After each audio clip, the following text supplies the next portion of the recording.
Ladies and gentlemen, a very good morning to all of you, and thank you very much indeed for coming along. This is the second annual conference of community councils in Glasgow. As all of you know, community councils have three main tasks: to inform their communities, to facilitate their coming to a view on common issues, and to represent their communities to the relevant authorities. Now, I assure you that we know that that isn't an easy task. In particular, we know how hard it is to interest more than 1% of the residents in any kind of active participation in your work. We know how frustrated you sometimes feel when you don't seem to get an answer from the bureaucracy that you can commend to your community. We know how much time and effort it takes to organize meetings month by month, to write the letters, and to keep the accounts. My colleagues and I have discussed all these things many times in the last year, and we've recommended to the Council, and this has been accepted, a best value review of the Community Council's Resource Centre, whose manager is Margaret Sterling, with a view to establishing a case for increased staffing, so that as much as possible of the routine business of running a community council can be supported by the city without sacrificing any of your autonomy. We want to hear your views on these issues, which is why we've devoted most of today's programme to workshops, to report back and plenary sessions for questions and comment. We want to facilitate as much sharing of experience and good practice as possible. And we want to hear good, practical ideas for improving the service we give to you and which you, in turn, give to your communities. Community councils are celebrating this year their Silver Jubilee. Many of you, I know, will have been involved in community councils for most or all of that time. I hope you agree with me that it would be unthinkable now not to have the city covered by a network of almost 100 of these locally autonomous bodies, which differ widely in size and organisation, but which are as one in their commitment to the improvement of the areas they serve. Ladies and gentlemen, this annual conference is a vitally important milestone in the realisation of that aim. On behalf of all my colleagues in the City Chambers, officers and members alike, I should like to thank you all most sincerely for the work you've undertaken during these past 25 years and for the selfless dedication you continue to devote to the welfare of your communities. It's my hope that the quality of the debate and the discussion today will help us and all our citizens to play an ever fuller part in the regeneration of our city. I thank you once again for all you do to make that possible. Let Glasgow flourish.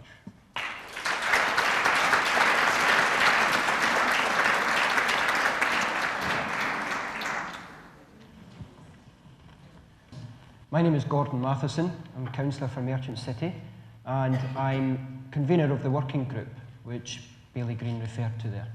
So what I intend to do in this part of the agenda is to outline some of the activities of the working group to give an update of what we have been up to in the last year.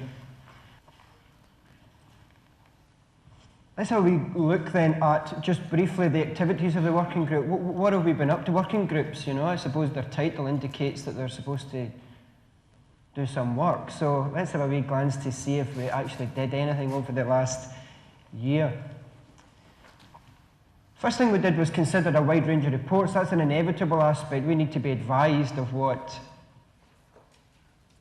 the issues are and what the feeling is. We need to consult and to consider the responses to those. One of the things that we looked at was the role of the former Social Strategy Community Council Subcommittee. In other words, how the previous administration looked at these issues. So, rather than reinventing the wheel, we learned lessons from there. You'll remember there was a survey conducted. We discussed it in part at last year's conference, and also all community councils were sent copies of this and asked 3 questions. It was quite a detailed survey in terms of the responses that we got.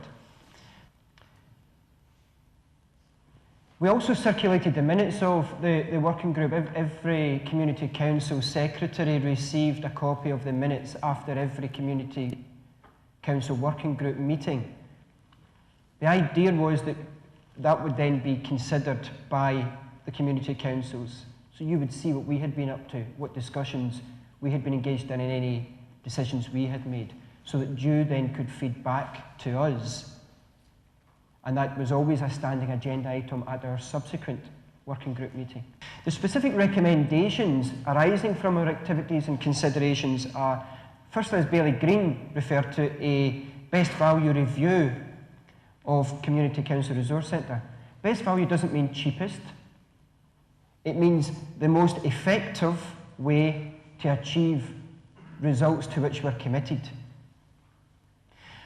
And what has been clear to us and has come through from your comments is that the Community Council Resource Centre provide invaluable support to you, but they're overstretched, they're understaffed, under-resourced. You need more of that. As one of the colleagues, one of the delegates at last year's conference said, can we have, well, I can't remember quite the number, but can we just have another 10 Margaret Stirlings? Some of you will remember that comment being made, and various people, as they're doing now, are calling here, and nodding approval. Now, I can't commit to being able to deliver any more of the quality of Margaret Stirling, but part of the look at part of our commitment to a best value review is to look at the resources available to the resource centre. I don't believe they're good enough. Another thing, and this was how we actually ended last year's, was to commit to an annual seminar. I mean, last year was the first annual seminar. We billed it as Community Council Seminar 2000, which was great because everything was the Millennium Year. But it also made it sound as if it was part of a series, which of course it wasn't, because last year was the first of them. But we committed last year to doing these in future, and the video will prove it, the video minute of last year's conference. That got a loud cheer and applause. Well, we're here again, and the administration has indeed made a firm commitment to annual Community Council seminars from now on. Another recommendation which has been agreed by the administration is a promotional campaign, and part of that has been, as I mentioned, the production of the It's a Community Thing video. So if we can dim the lights, please no popcorn crunching, but we'll have a look at this video, and then as the agenda indicates, we'll then have an open session for comments and some questions before we proceed to workshops.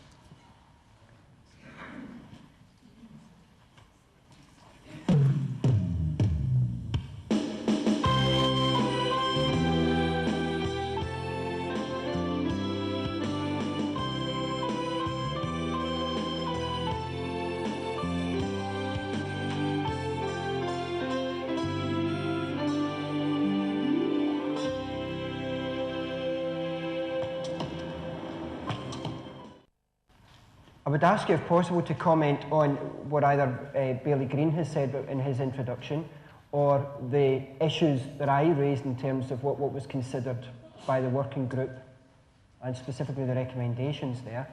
And also, if you bear in mind how we may promote this video. How could we use this video? How could you use this video to help you to encourage more people to join community councils? So those are the main kind of areas that I'm looking for some comment on. I think we have a microphone, so if you catch my eye, but wait until the microphone comes to you, and if you give your name and the community council you come from. But here's a challenge.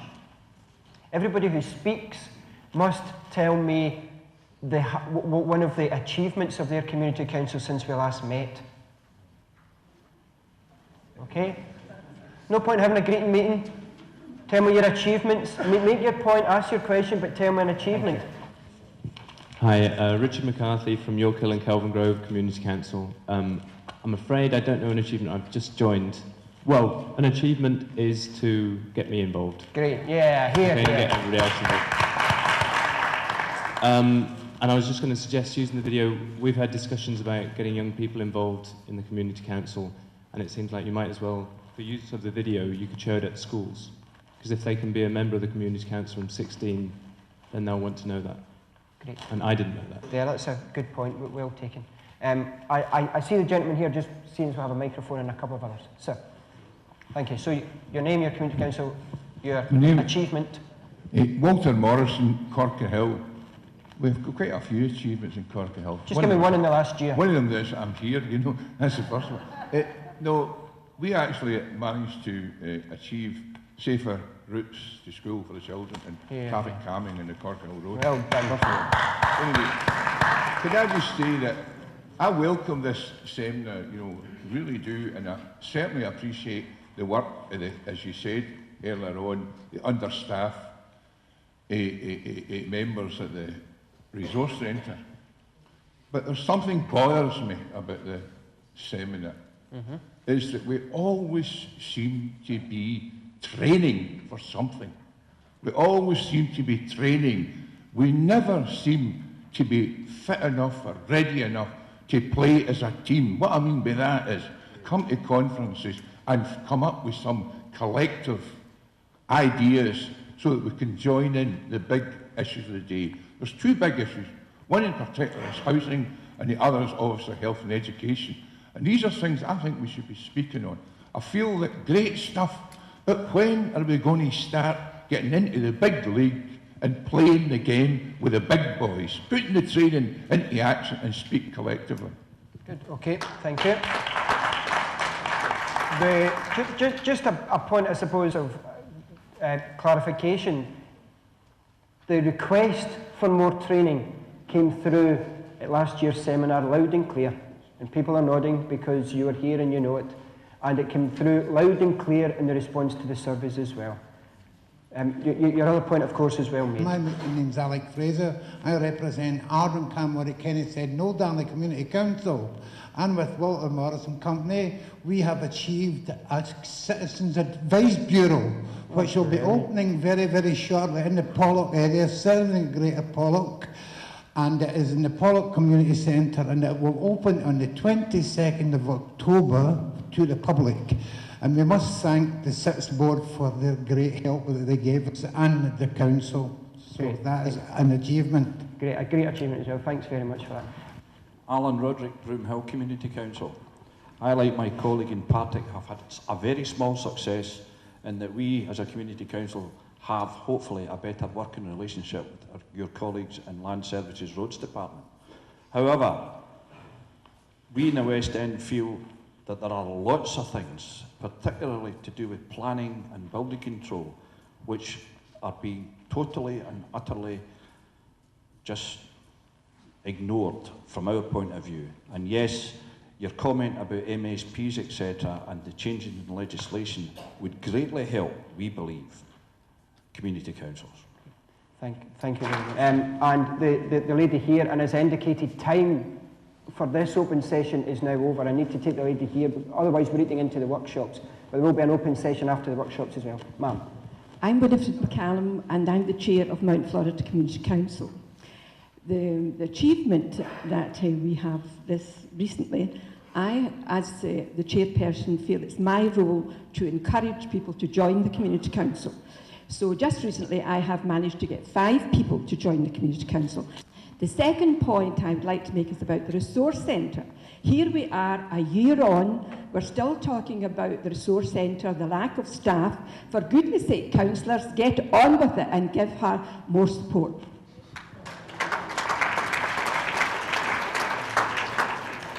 Thank you very, very much. We hear you loud and clear.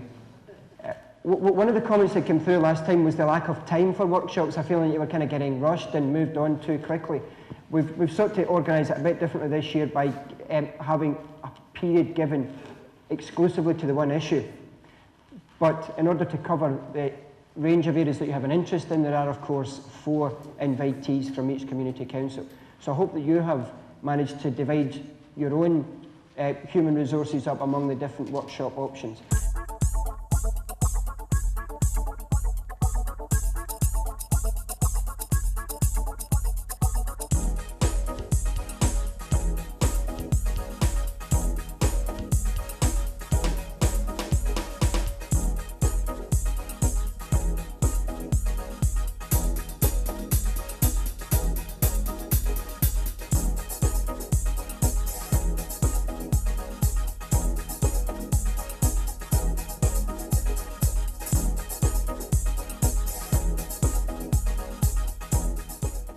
terms of the structure for the feedback, if you could identify obviously the area that you were looking at, the subject matter, and identify just 3 areas that you discussed within that subject.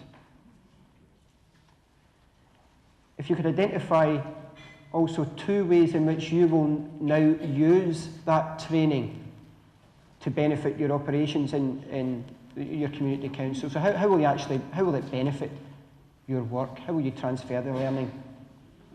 And finally, what future training would you require and do you think you need in that subject area? Communication skills then. We have a volunteer from there. Again, if you just wait for the microphone, give your name again and which community council you're from. Who's going to give feedback on the communication skills tonight? Sir. Microphone, thanks. I'm George Addis of Kelvindale Community Council. Just a personal note, I've been in this, I'm a reluctant secretary of the council, and I've been at it on and off for all that since it was there, and I've learnt a lot from this actual seminar on communication. It enabled me to look at what we have done and tried to do, and what we have found we couldn't possibly do, and what we have. It made me think of whether we have done all that should be done, and there are areas where we clearly could do better. Our particular main issues discussed identified 3. The first of them was selling the community council to the community, telling them what we're supposed to do on their behalf. Why are they not doing it themselves? It kept on coming up. And of course, as we know, if there's something terrible going on, they'll tell us we've done it wrong, and if everything's fine, they'll never pay the slightest attention. Then the last point that came out was, could we have some help somewhere in the system about how to promote the community council among youth, where we felt that was an outstanding thing. The question about what benefits there are to be gained, well, I think we've all seen benefits from our attempts at that, but it was felt that the main benefits will emerge if we achieve some of these objects. Thank you, sir.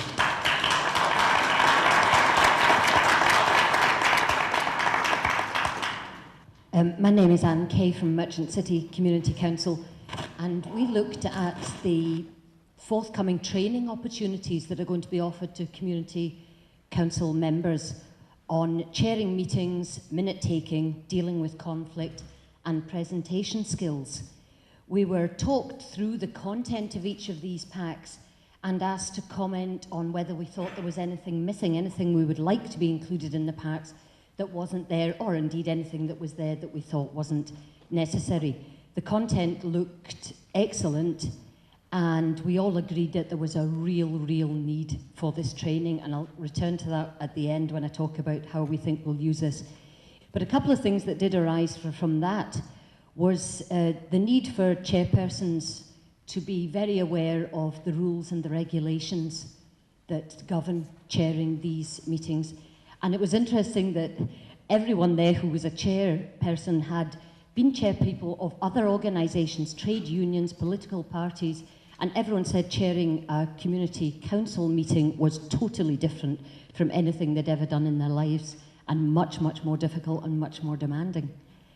So we welcomed the opportunities for training for that, and the need for chairs to be very aware of the regulations.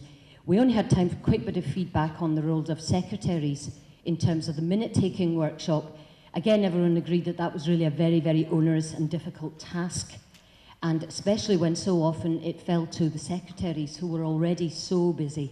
It's such a busy job to then to be minute secretary on top of that, and they wondered if some kind of funding could be offered for minute secretaries.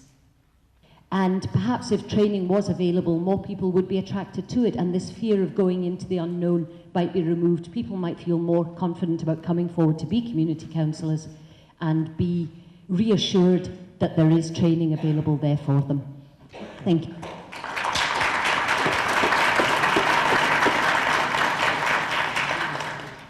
Okay, can we have the next feedback then, and it's legal liability? That sounds a bit frightening. Sir, thank you. My name is Bill Milner. I'm the Secretary of Newlands and Oldhouse Community Council.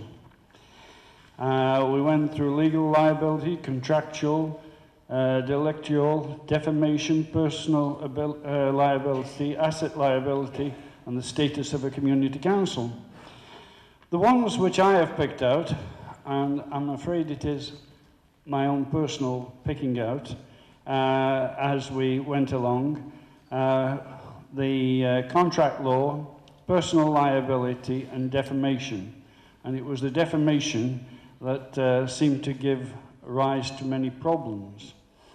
That people in the community, on the community council, might all of a sudden say things that they were not supposed to say. And whether you're the chair, secretary, or whatever, you can't shut them up. And a special example was given of a planning application hearings, where somebody would turn around and say, that man's an idiot, he's a crook, and you've got to distance yourself from it. It's not the opinion of the whole community council, but some hothead spouting out without thinking what they're saying. Sandra Dunbar, Claythorne Community Council, again far from being a volunteer and reporting back. However, I think we had in some ways quite a douce and a quiet time in comparison to what I've heard from other groups. I'm just trying to categorise the three main issues in terms of what members here said. We had quite a lot of detailed information on the operation of the licensing boards and committees. The first one seemed to be that there was a variation, at least in practice, when it came to community councils being informed and notified not only of new applications for licences, but also of renewals for licences. Now, it may be that there is a variation there or not, but most community councils wanted to be assured that when it came to licences, not only new licences, but renewals of licences within their areas, they knew where to look for the information and had that. On the civic side of licences, one area which was subject of heated conversation was hot food licences and the over-provision in some areas of hot food licences. It seems clear that the local authority are developing policies in all of these areas for which they're responsible for licences. And again, perhaps we need as community councils to be more aware of simply what the policy is there. And there is perhaps a need for a more clearly defined policy when it comes to the granting of hot food licences. And again, a role for community councils in relaying to the local authority what they feel might be useful guidelines for numbers and provision. Okay.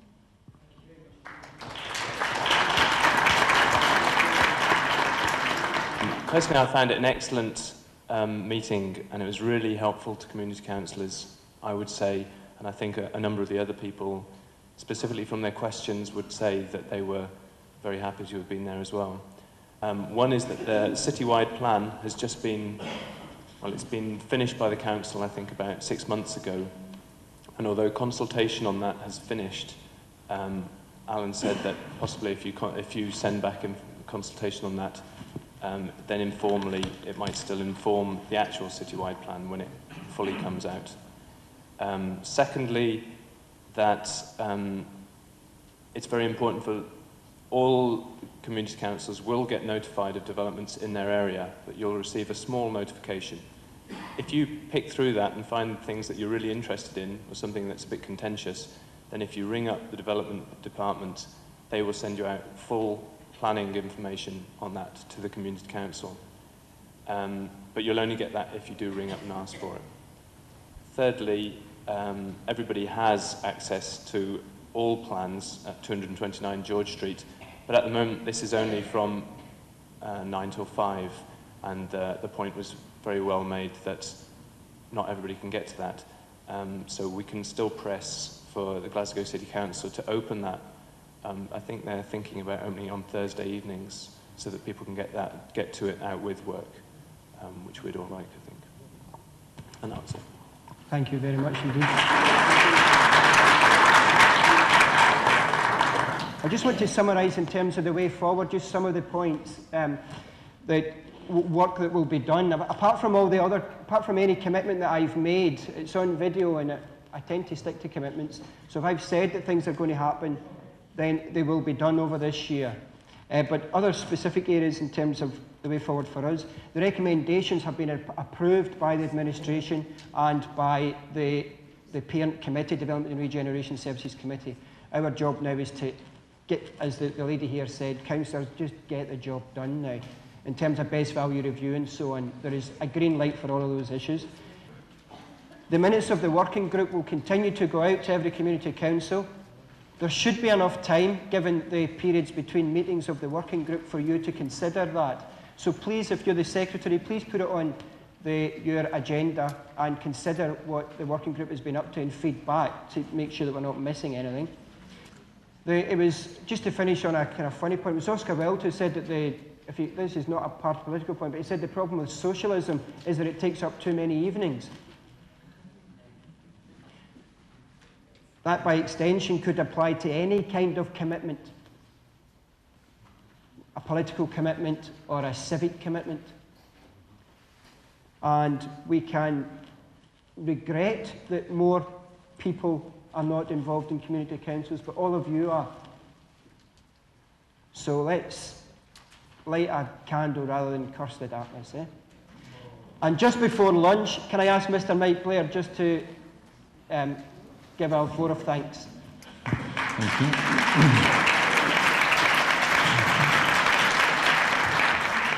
Councillor Matheson, thank you for the introduction.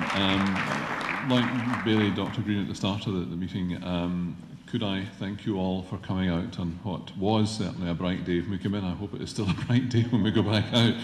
Can I thank sincerely Dr. Green and Councillor Matheson for introducing today's proceedings, and can I particularly thank Councillor Matheson for chairing it in such a cogent and forthright manner. Thank you very much.